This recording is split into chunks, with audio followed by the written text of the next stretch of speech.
Hello, people of YouTube. My name is Steve Gray, and thank you for watching.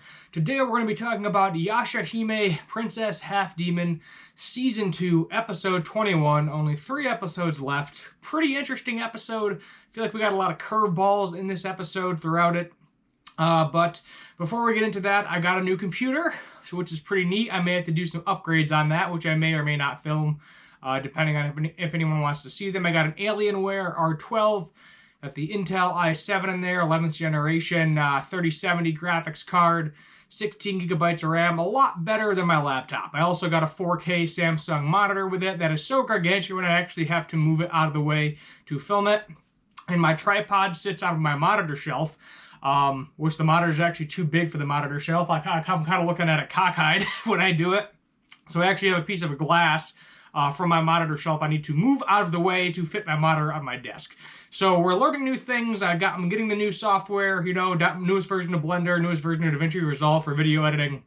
Have that all loaded up on the new computer. So this is going to be the first ever video I try editing on my new computer. So we'll see how it goes. If it's faster, it's longer. I have a new mouse and keyboard, Razer mouse, Corsair keyboard, actually vice versa.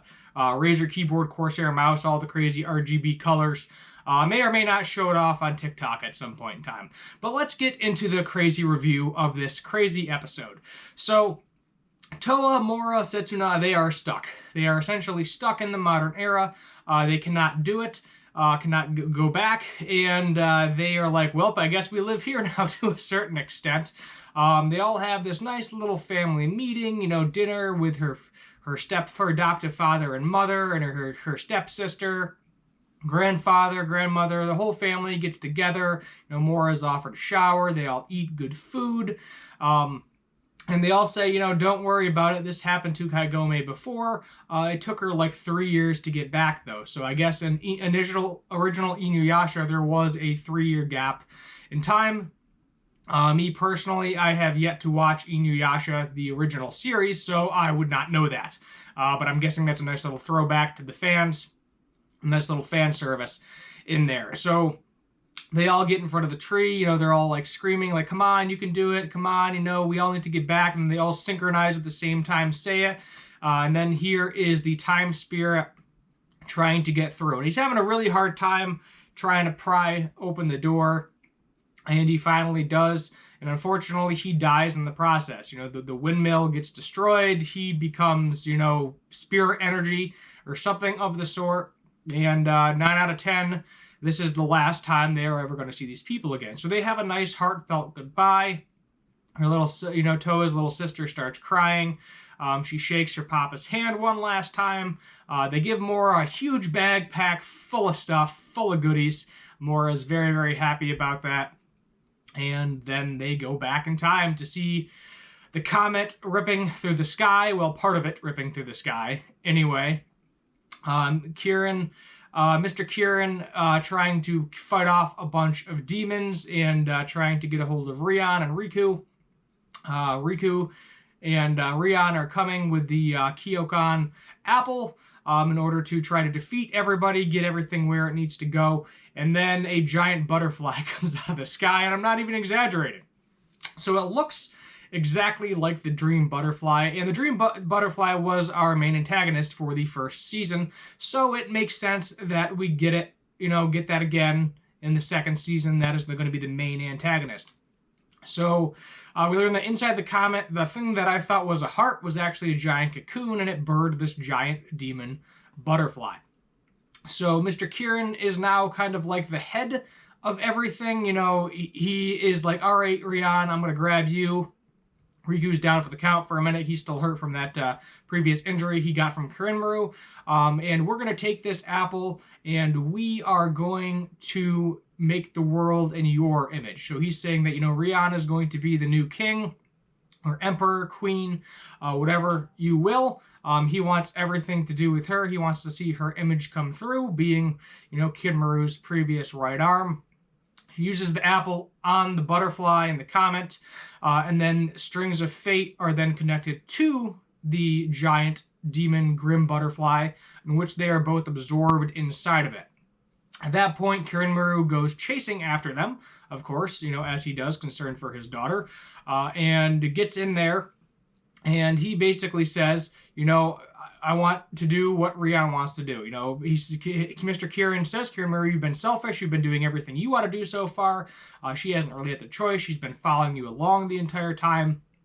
And Mr. Kirin actually tricks Kirin into giving up, his dream of defeating all of this, defeating the Grim Comet, becoming the most powerful demon. And he says, go kill Sashomaru. And that's kind of where we end the episode, is Kirin about to face Sashomaru again. Sashomaru is able to get back up and is good to go. We get to see Inuyasha, Kaigome, the Demon Slayers, pretty much all the past characters, Shippo, Takchio, everybody's coming out to help out in order to defeat this giant crazy butterfly thing. So somehow now Rian, I guess, is controlling the Grim Butterfly, and or she is acting like a giant battery or kind of sponge for it. So she is in this giant crazy bubble. All the demons that were released by the Grim Comet are getting absorbed into it, and Mr. Kirin basically said, absorb all of the lesser demons, gain all of their powers.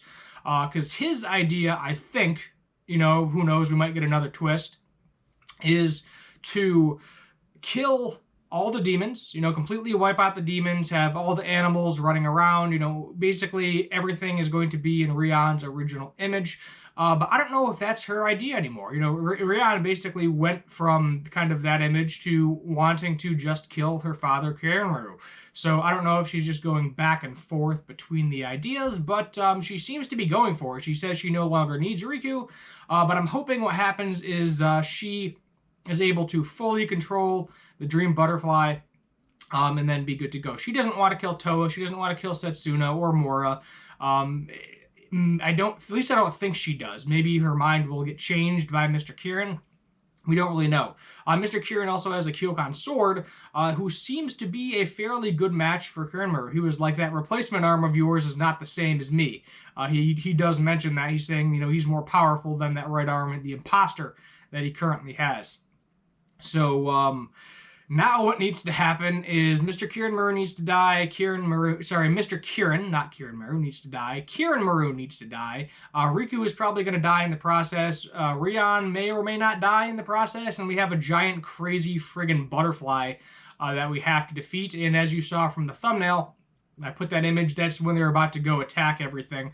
So next 2 episodes probably going to be one heck of a giant fight with all the characters. Going to be very actiony. I think everybody's really going to enjoy the next 2 episodes. I feel like this episode, to a certain extent, came out of nowhere. I didn't expect there to be like a giant butterfly monster just pop up. I assumed it was something where they would have to kill the heart of the comet, and then that would kind of be the end of it.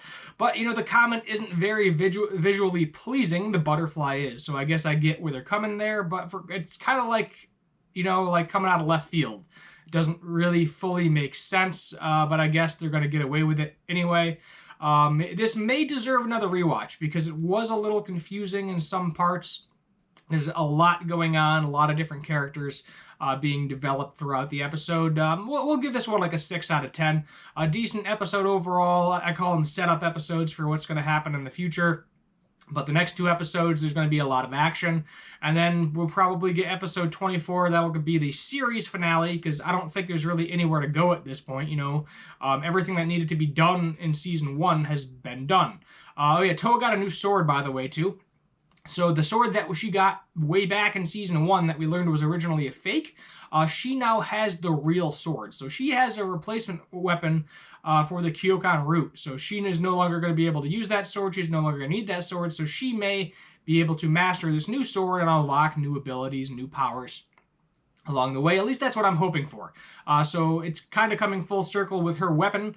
She didn't have the original sword. She had a fake. She was using it for a long time. She got a replacement. The replacement turned out to be poison. And now she has the OG, the original sword. And she will be good to go fighting with that for the foreseeable future.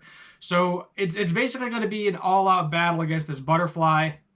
And then we're going to have a second battle with Kirin versus Sashomaru.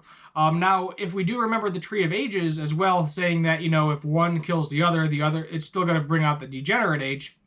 So that can't really happen. If you remember, the Tree of Ages actually wanted them to kill both Sesshomaru and Kirinmaru. So I think what might happen in that regard is they might end up killing each other, is a possibility. Not really sure. But that would make sense. If they both kill each other, then the degenerate age cannot happen. Yes, they're not going to get that family hug that Rin wanted. They might, that might be the how it ends. Is basically, all of them are hugging each other, and then Sesshomaru kind of dies in the process. I'm not sure if they're going to kill him off or not, because he is definitely a fan favorite. He's the father of the main characters. Well, two of the main characters anyway. So I guess we'll just have to wait and see what happens. But decent episode overall, a little confusing. Maybe worth a rewatch is just the general take out of this. My name is Steve Gray. Thank you for watching, and as always, have a good one.